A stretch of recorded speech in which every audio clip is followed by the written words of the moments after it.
we have ranges on 41 different game lands currently.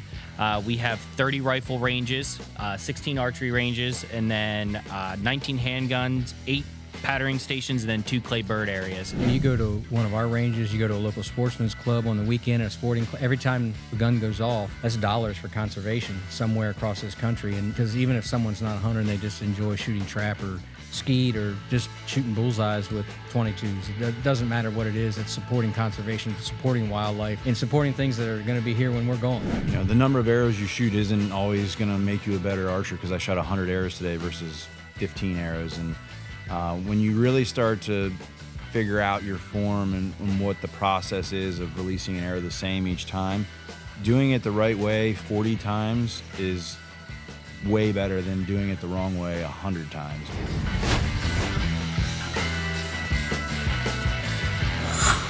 Hello and welcome to Call of the Outdoors, the podcast of the Pennsylvania Game Commission.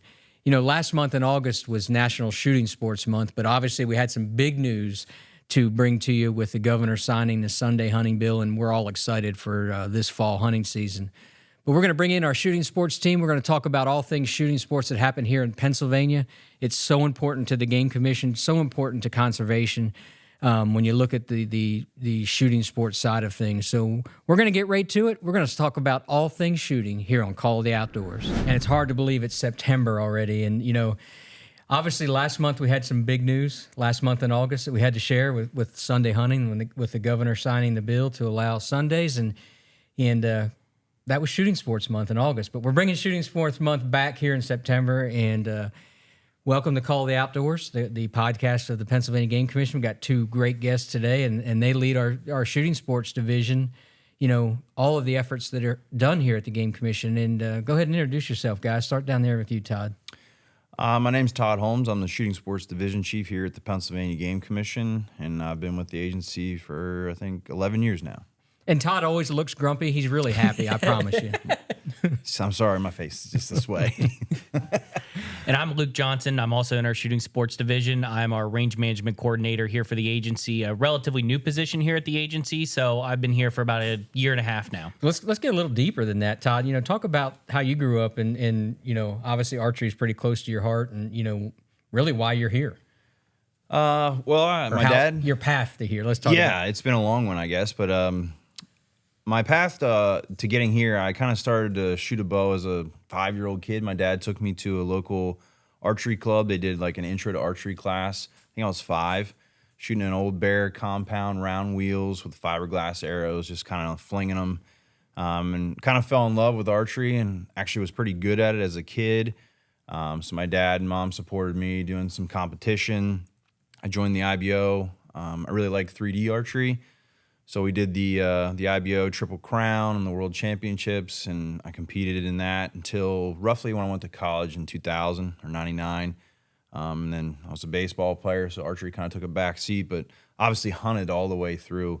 Really enjoyed archery hunting with my dad, and my family is really big into archery. My grandfather was a hunter ed instructor. He had 4 boys. I think there's like 30-some members of my family that shoot bow, including my grandmother.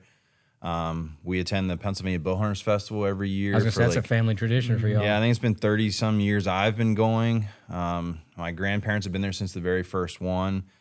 So I don't even know how many years we've been attending, but it's been a long time. So we all enjoy shooting traditional and compound bows. And now I have 2 boys. They're 10 and 13. They've been hunting since they've been little squirts, and they've hunted with crossbows. And probably one of my favorite memories just from this year, to share something quick, is my oldest boy, who was 12 last year, shot his first buck with a longbow last year. So a cool accomplishment for anybody, let alone a 12-year-old. And he's kind of a chip off the old block with the archery stuff. So, but yeah, I ended up getting a job here at the Game Commission through luck, really. One of my coworkers mentioned there was an opening for a National Archery in the Schools program coordinator. That was 11 or 12 years ago. I applied. Obviously, I have a love for archery and everything about it, and I got hired here, and I ran that program for 10 years, and things have really taken off with shooting sports and what we were doing with our ranges, and the Archery in the Schools program and Explore bow hunting programs all kind of really grown tremendously since I started. And so for a one guy band, it kind of got to be too much. So I was fortunate enough now we have a division. And in that division, I have 3 employees, of which Luke is one, and he's doing some really cool stuff here with some of our new grants and programs as well. And we're going to talk a lot about that today because sometimes it's misunderstood, how important shooting sports is to conservation. But, I just want to throw one in on your boys. I got the chance to hunt with you and your youngest son this spring, and it was pretty cool. And, I mean, the best and worst part of the day is, it rained pretty much all morning. We finally got on a turkey, called him in, and it was after hours. And gobblers came to the decoys, and I look over, and your son is in tears and telling us how much it sucks that we have to stop at noon. So, I mean, that was a good day. I mean, it was a great day. Thanks for letting me tag along on that one. Yeah, it'll be one he'll never forget, I'm sure. he always, he's mentioned it a few times since May, like, well, I wish I could have got that turkey. And I'm like, I know. I wish too, buddy. I think we all wish that day. But it's pretty cool to watch the brotherhood of your 2 kids, but also they're competitive. I mean, and as they grow older, they'll always be like that. And it's just one of those things that's from the outside, it's cool to watch. Probably inside, it gets a little bit hair-pulling. It's heated sometimes. They go at it. We like to be competitive in just about everything. They probably get that from me somewhat, but I think that in the end, it's a good thing for them, and hopefully that'll transpire to them working harder down the road and maybe getting a job that they enjoy truly instead of something else. So how about you, Luke? We found you on the street out here with a sign. Yeah, help wanted. I came in for the help wanted sign. We'll work for bullets. Yep, exactly. So it's awesome working with Todd. Todd having his archery background, and I kind of took the other side of the shooting sports path. I came up through the side of competitive rifle shooting. So from a very young age, I started at 9 years old. I started shooting a discipline called NRA Silhouette. It's all offhand shooting, steel targets, 22 centerfire rifles, air rifles. Really awesome program to get the kids started in, teaches very great fundamentals for hunting as well, especially taking freehand shots. I'm a 3rd generation hunter. My grandfather, my dad, myself, and getting ready to start the 4th generation here with the little one that we had in January. So super excited about that. But started shooting that, and then I was a freshman in high school, and a friend of mine looked at me and said, "Hey, do you realize that you can go to college to shoot?" And I said, "No, what do I got to do?" And they're like, "Well, have you watched the Olympics?" I was like, "Yeah." And they're like, "Well, there's a junior rifle club real local to Harrisburg, Palmyra Sportsmen's Club. They have a great program. Why don't you go down and talk to the coach down there, and they'll get you set up." I was like, "Okay." So I go down and start talking with everybody, and I'm like, wow, this is pretty cool. Like, I can go to college and get a scholarship and do all this fun stuff. So I started competing and had a lot of success very early. Got recruited to Alaska Fairbanks, which was really cool. I was originally going to go to University of Kentucky, and then the hunter in me, Dan, did a recruiting trick that worked on him.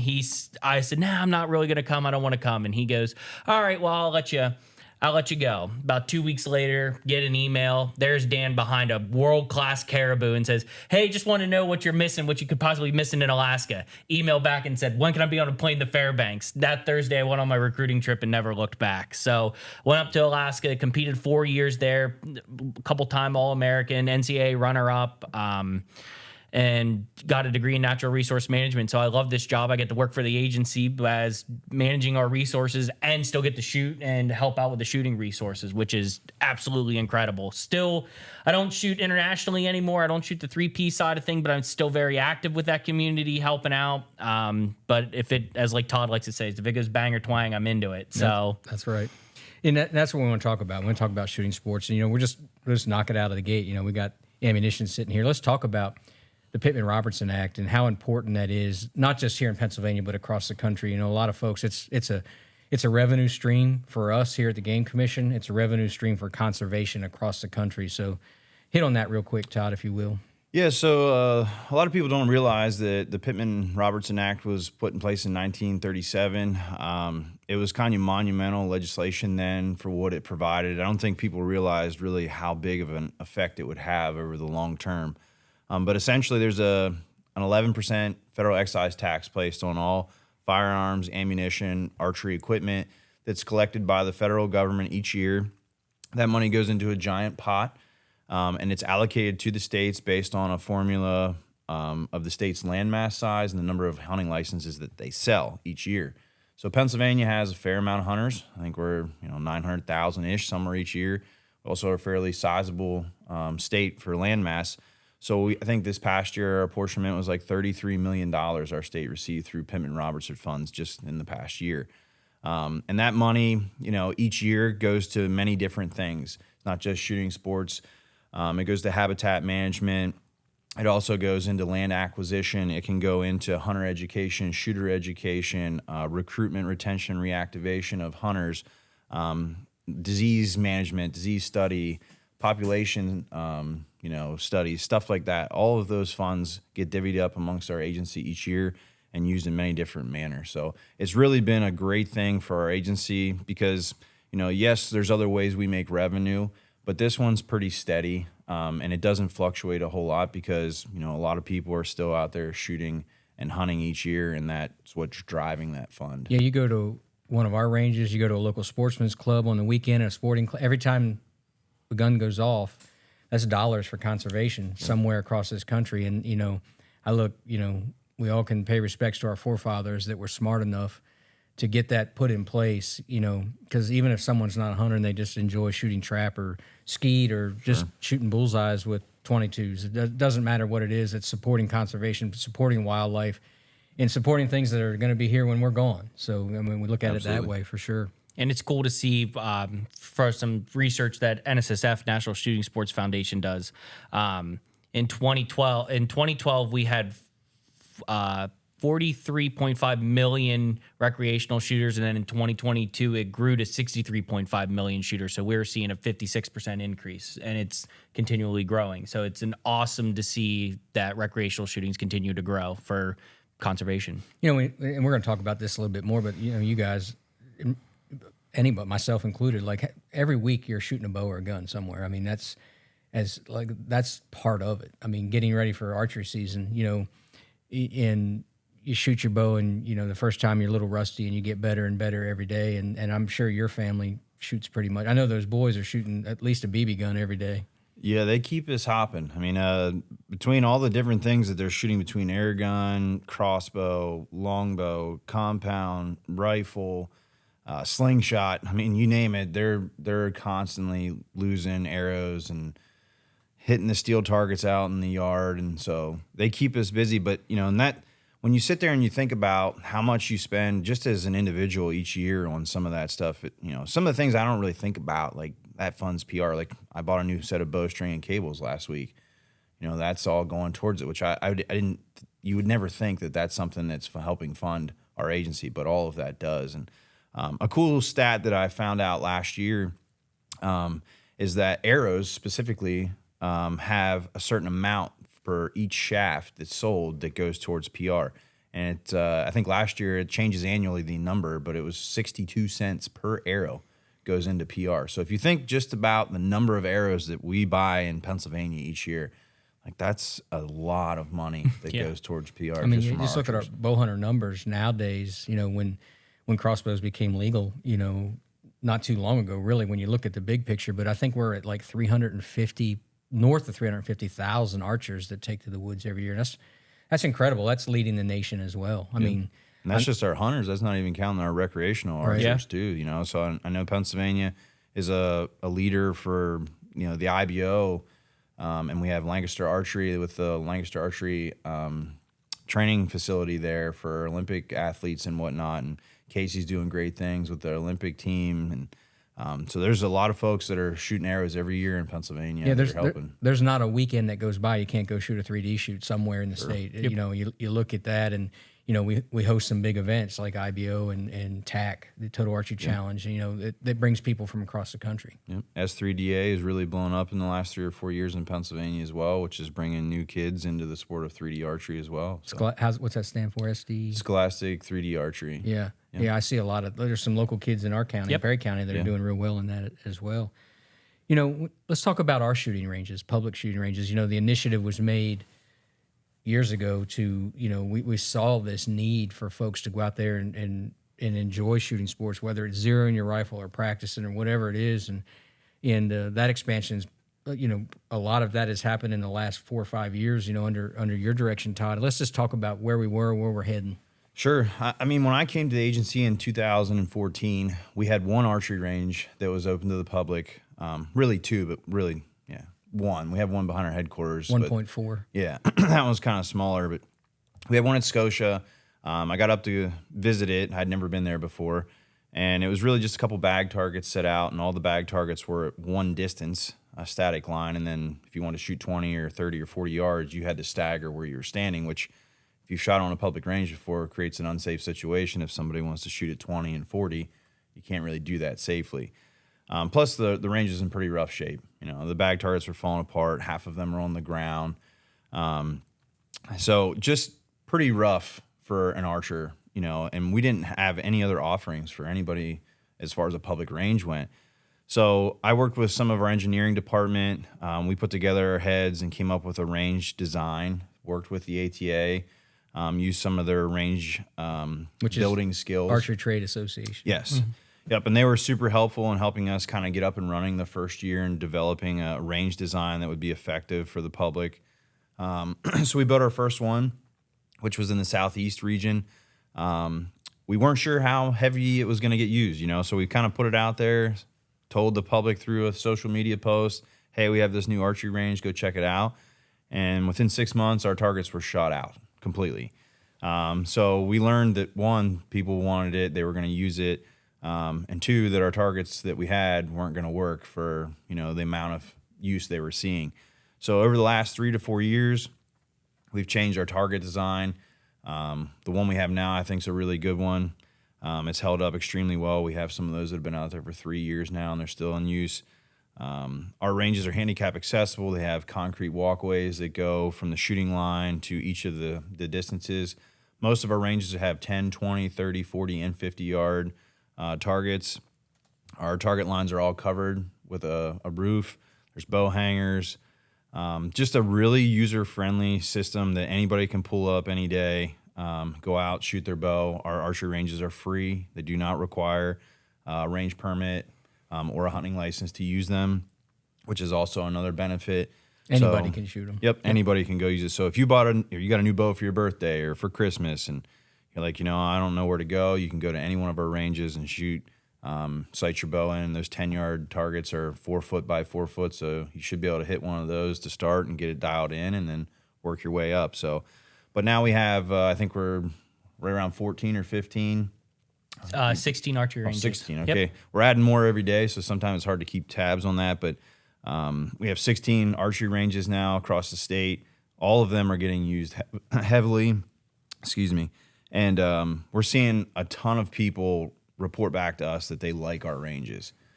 We have other states, we have other clubs looking to us for our design, and they realize how well we kind of put it together and how it's worked, and people really enjoy using it. Yeah, so. they're sharp and they're fun to shoot at. I mean, and just like you said, they're so user friendly, and you know, again, we see the demand out there. We want you to fire arrows, we want you to fire ammunition down there. We're going to talk about that on your side, Luke, with our public shooting ranges on the firearm side of things. Yes. And I don't know where we're at today, because like Todd said, that number changes drastically in some of the offerings that we have out there for the public. Yeah, it's pretty cool. So we have ranges on 41 different game lands currently. We have 30 rifle ranges, 16 archery ranges, and then 19 handguns, 8 patterning stations, and then 2 clay bird areas. So it's 41 game lands. Some game lands offer multiple offerings. So if you look at our Scotia range, which is up near State College, State Game Lands 176 or State Game Lands 205, we call those our complexes because they offer everything. So you can go to one of those ranges and sight in your rifle, shoot your pistol, shoot clay birds if you want, pattern your shotgun, and shoot archery, which is pretty cool. Most of our ranges out there, most areas are rifle. They'll have a rifle range within probably 30 to 60 minutes from you. And we're kind of getting there. Same with the archery, as we're seeing that as well. But and same thing too, that was about 3-4 years ago, you came up with the design. We redid our handgun ranges because previously our handgun ranges were 25 yard. And we realized we're like, well, that's kind of odd. Our handgun ranges aren't getting used as much. So we kind of did some questioning and we resigned our handgun ranges, and now they're 7 and 10 yards. So we're seeing a lot more use out of that for people to go out recreationally and practice with their handguns at 7 and 10 yards. And I mean, the thing to keep in mind is when our original ranges were built, many of them were designed specifically for hunters. The recreational shooting side of things is really ramped up here in the last 10 to 15 years. So when the initial ranges were built, they were designed for a pistol range if somebody was going to hunt with a pistol, which is why you had a 25-yard or 50-yard pistol range. Now, when you go to most ranges, most of the people there that are shooting at pistols for concealed carry or personal protection practice, things like that, which you don't want to practice that at 25 and 50 yards. So that's where you're seeing the shift in the demographic, where the amount of people that are shooting handguns want that 7 to 10-yard target. Yep, that was a good move. And something else new and exciting for us in our division as well on the firearm side of things is at our March Board of Commissioners meeting, it was recently approved that we're allowed to start placing steel targets out on our ranges, where before it was paper only or in Clayburgh designated areas. So we're going to get ready here and pilot at some ranges of putting some steel out for rifle and handgun users. That's pretty cool. I mean, that's going to be fun, and that's going to allow us to expand to maybe some longer distance in the future too, right? Yep, that's in the game plans, as well as looking at some possible long range sites. Right now, currently, we have some 200 and some 300 yard ranges, but we're looking at expanding to 5 and possibly longer, 500 yards and longer. I see a competitive field day in our future when those long rangers get built. That's right. Luke's on my team. Yeah. Yeah, the steel is really a cool opportunity for us. If you've never shot steel before, there's something about it just makes shooting more enjoyable. That audible ting, you get the instant gratification of hitting the target. But also, as far as an agency standpoint, it really helps us remain safer. We're having less time downrange for folks, so the range is open for longer periods of time. There isn't as much time spent walking back and forth. You don't have the mess of the paper targets and the wood backers getting destroyed and having to be replaced, and ranges being closed for maintenance and things like that. So we're really hopeful that this will be a positive thing for us and keep our ranges open more. And I think people will shoot steel more. I know that I shoot a lot of rounds at the house at our steel targets just because it's fun to shoot. Sure. One thing a lot of folks don't realize too, those ranges, we just don't like fly in and plop them out anywhere. There's so much consideration into safety and things like that. If you want to just talk about like when we are looking at a new site for firearms in particular, like there's a lot of science that goes into where we put a firearms range. Yeah, I mean, we've done a good job over the last 10 years of renovating a lot of our ranges. We've moved some of them. We've built higher berms. We've tried to fit everything to the national standard that the NRA puts out for range safety as far as berm heights and widths and sound abatement and things like that. So our engineers have done a great job over the last 15 years of kind of getting our ranges, or keeping our ranges up to speed with the specs and safety standards. Overall, when we look at putting a new range in or renovating a range, they're all things that we consider. Is there a better location? How can we improve the access to this range? We have a range right now in Dauphin County that's been there for a long time. The parking lot is split on one side of a busy highway and the range is on another. Not ideal, for people carrying gun cases and things like that, and sandbags and carrying them up a hill. So when we looked at renovating that range, we're like, you know what? We have a lot better site a couple miles down the range that would be, more access or easily accessed by the public. And so we're gonna move the range because it's gonna benefit the users. It's gonna create a safer place for people to go, and hopefully, it gets used more because of it. So all of those things get taken into account each time that we look at either renovating or building a new range, and the location, how far we are from population centers, how much use is it going to get, how many, stations do we need at that particular range, the types of, disciplines we can offer, whether we can put a complex in or if it's just going to be a rifle range or just an archery range, things like that. So yeah. And Luke, you've shot in ranges all over the country. When you look at our public range system, it's pretty cool. I mean, ours is top tier. Yeah. When we have some other range coordinator meetings across the U.S., and it's really awesome. Like, other states are looking at us and like, how do you guys do that? What are your guys' design plans? So, and it's a cooperative thing. Like, we're definitely open book with anybody. We help them out to help become better because we're all in this goal together, is to recruit more shooters and retain. So, and it's just like, we're lucky to live in this state where our, forefathers are smart enough to purchase land. Yeah. And, the game land system is, obviously for wildlife is number one. And when those ranges are put in there, they're looking at the lowest invasive places to put these ranges. Mm-hmm. When, to the effect on wildlife for sure. Yeah, and one of the things that the archery ranges have been great for is just that. So we don't obviously want to take prime habitat from hunting to put it in a rifle or archery range, but a lot of the locations that we've put our archery ranges are, essentially really close to a road or maybe a building where it's a safety zone. So an archery range is kind of a great thing. They're quiet, they're not messy, and you can put them in a smaller spot than you can a rifle or pistol range. So the archery ranges have really kind of fit into these little cool areas that you probably don't want to hunt or people aren't going to hunt because you're right next to a road or, maybe a game lands maintenance building or something like that. And those archery ranges feel in there real nice. But if you're a big old buck that's trying to make it through the season, sometimes that might be the best place to live is right on that archery range fence. Yep, we just talked about that yesterday in the office, how some of these bigger deer just lay behind people's cabins or camps, and people probably walk by them all the time and don't realize it. They don't get that smart. They don't have that many birthdays by being dumb. Nope. Right. For sure. And carrying on with Todd's talking about putting archery ranges in cool areas. This year coming online, we have 2 archery ranges going into 400 areas. So what a 400 area is, it's a cooperative agreement with us and like a local municipality or another government agency where we'll go in, and we're actually constructing 2 archery ranges, one at Bear Swamp Park and Wayne Grube Park. So they'll be coming Southeast region. Yep, Southeast region. So they're gonna be pretty cool. We're super excited to get those online here. And I know one of those, like you're shooting archery like real close to metropolitan area. I mean, that's awesome. The 400 area stuff is really great for us because we don't own game lands everywhere. Yep. And a lot of times our game lands are more rural areas and bigger tracts. And so some of these smaller parcels that municipalities or,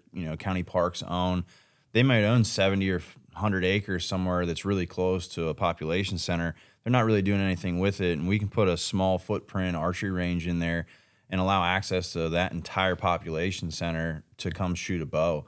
And it's just a cool partnership that we have, kind of figured out here in the last 4 or 5 years. Took a little while to work through that stuff.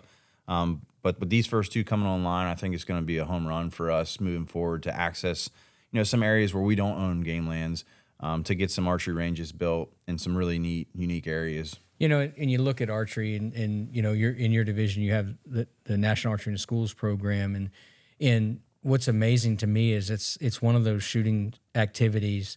I mean, even if you're not going to be a hunter, you look at the support and conservation, but shooting a bow is fun. It's just to go out there and fling some arrows. I know like Corey Galvis a couple years ago, who's a world champion, traditional shooter, holds number I think 2 or 3 in that big buck he killed the other year. What he told me stuck, and it kind of gives me goosebumps. He goes, I shoot at least an arrow every day. I've got to. It's an addiction of mine. Like I got to watch that arrow fly. And when you look at how you traditional shooters shoot, you got to do that to stay on time. But his is like going to the gym or eating dinner. Like he's got to shoot that arrow every day. And when you look at archery, even if you're not going to hunt, I mean, archery is a great discipline when you look at it. Talk about the NASP just a little bit. Yeah, so NASP stands for National Archery in the Schools program. It came to Pennsylvania here in 2011, I believe. I always get that wrong. Kayla corrects me. She's our coordinator, but I think it's 2011. And when it started here, it was run just by a volunteer per se, and he was just excited about getting kids involved in archery, and he did a great job for the first year that he had it. And the NASP organization is a national one. It started in Kentucky, but it grew very quickly, and other states were like, hey, we want to do this. So instead of being Kentucky Archery in the Schools, it changed to national. So when that happened, a lot of the DNR agencies across the state kind of took it over, because you could use those PR funds to use to grow the program. And so the Game Commission took it over then, and we kind of just started from square one, offering grants to schools for a portion of their equipment costs. We would train them, their teachers for free. And really what it does is it offers an archery curriculum for 4th through 12th grade students to learn how to shoot a bow safely inside a school setting. So 99% of the shooting practice takes place inside a gym, and they'll shoot 10 and 15 meters in there. They can shoot competitively if they choose to. A lot of schools just shoot in gym class and have fun with it, and kids learn the basics, and that's okay. But sometimes you'll have a kid or two that really excels, and they say, hey, when are we doing archery again? And they're like, not till next year. And they're like, well, that's too long. maybe some of the Corey Galvis type stuff where, they just, when you do it once, you're like, I got to do it again. Right. It's just too much fun. So then what'll happen is you'll get a team that forms and an after school club, and then those kids will practice. And then we started competing then. We had a state tournament. My first year here, my first week that I started with the agency was when our tournament was being held, which was, I kind of got thrown into the fire pretty quick there with that. But we were at Penn State then. And you've done that to a couple other directors after you. Yeah. It's not mine now, but like if you're coming to work for us, you're going to start the week before the NASP. Yeah. It's kind of like you're going to learn quick because there's a lot going on in those weeks leading up to it. But our tournament here in our state has grown. I think the first one I went to was around 800. We're 1,200 now. We've actually had to put in state qualifiers now because it was just kind of a first come, first serve, but we couldn't fit everybody, and I didn't want to exclude an archer who deserved to be there. So kids now have to shoot state qualifiers, and then their state qualifying scores will either guarantee them a spot at our state tournament, or there is a kind of open free-for-all on the Tier 2 qualifying registration as well. So even if you're not in the top so many schools or individuals, you can still come potentially if you're quick on the mouse. Sure. So, but our tournament's been a great thing. We've given away, I think, over $100,000 in scholarships now to students in Pennsylvania to further their education through the NASP program.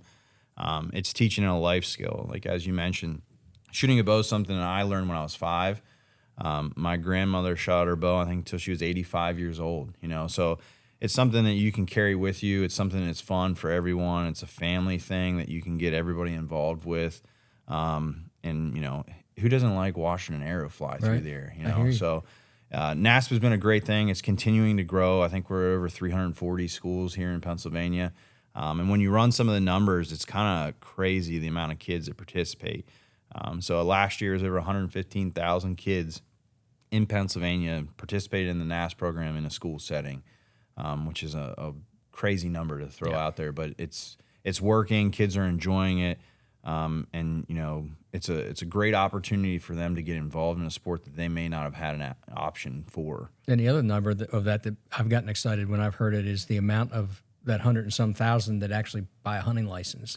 That number's pretty steep too. Yeah, NASP ran a national survey, and it came back was like almost 19% of NASP archers bought a license because they got involved with the NASP program. So they weren't hunters before, their parents weren't hunters, but they bought a hunting license simply because the NASP program introduced them to the sport of archery, and they had an interest in competing, or not competing, but hunting. Yeah.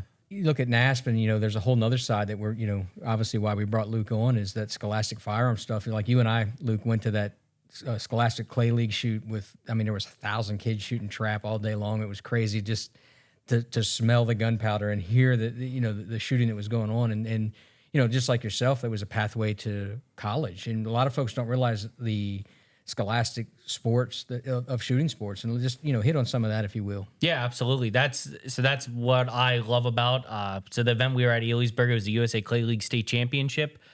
They had over 1,000 kids shooting, which was really cool. In July, there was an event out in Ohio, the Scholastic Clay Target Program.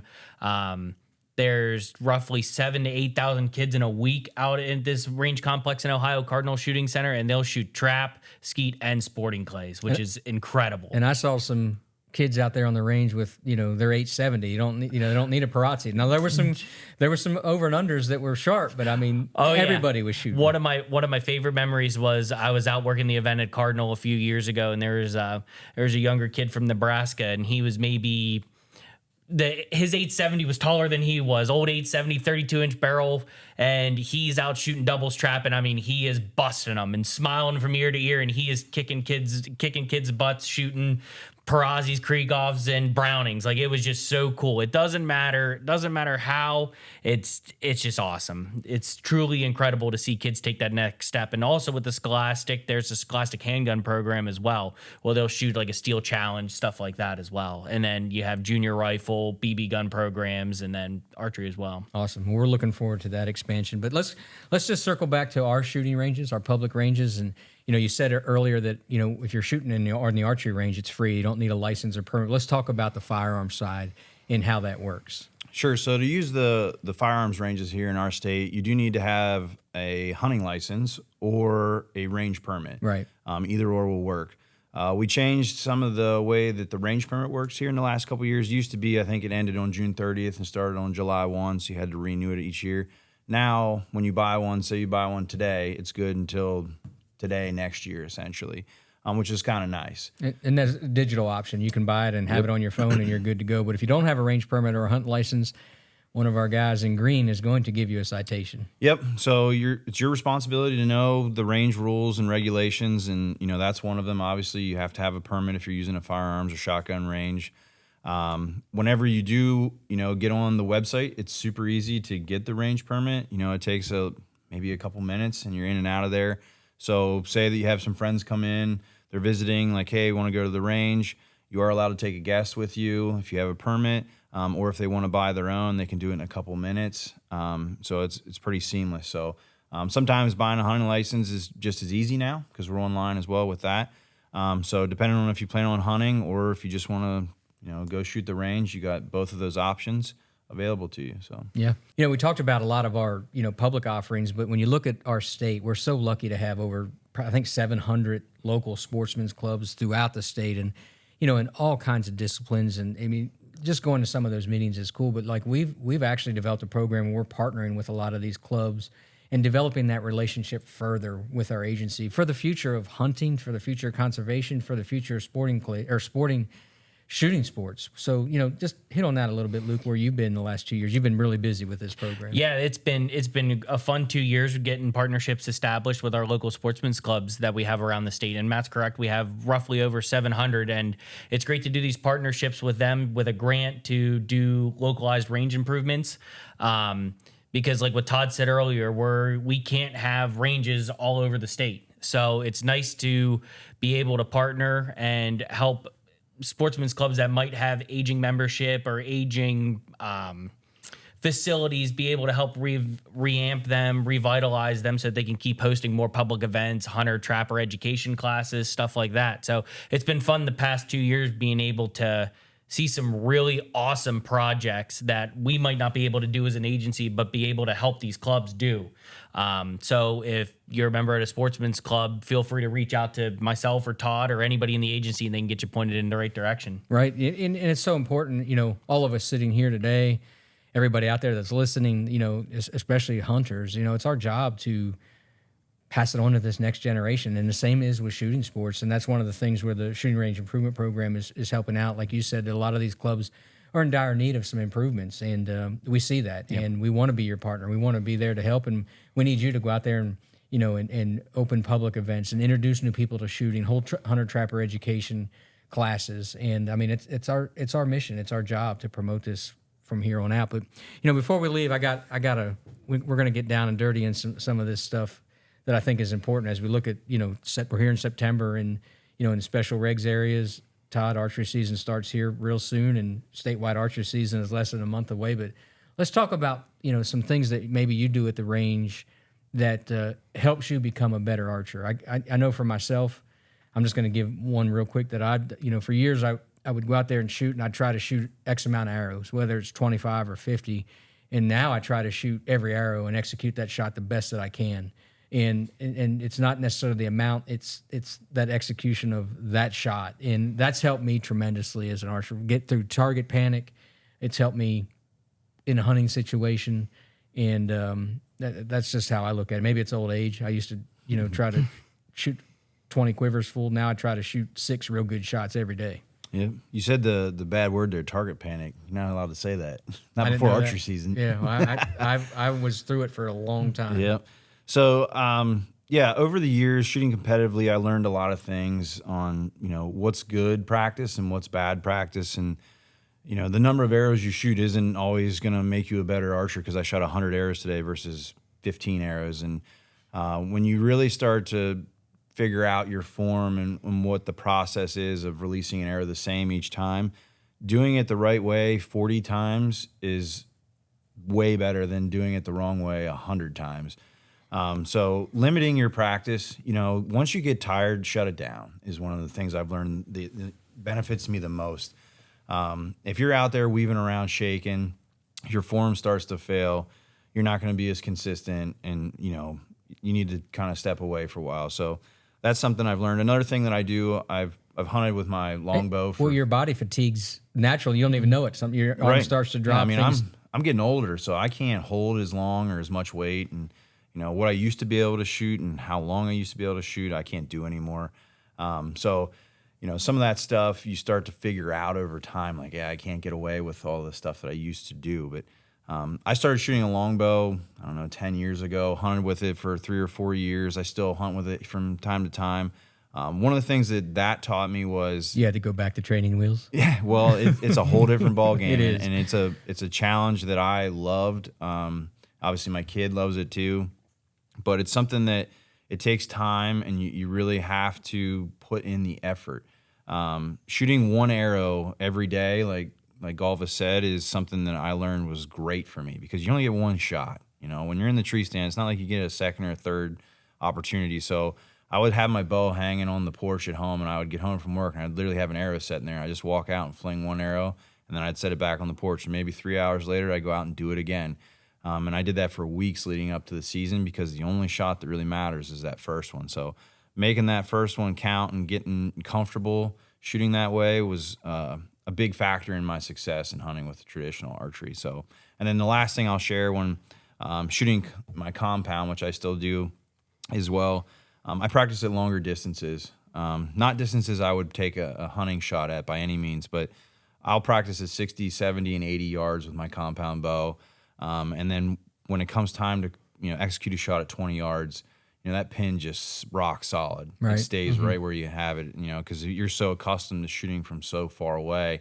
When you get those, bow range shots, it makes it a lot easier. When you get old like me, when you get closer, if you're practicing at 50 or 40 or even farther, and you get up to 20 yards, it makes that bullseye look a lot bigger too.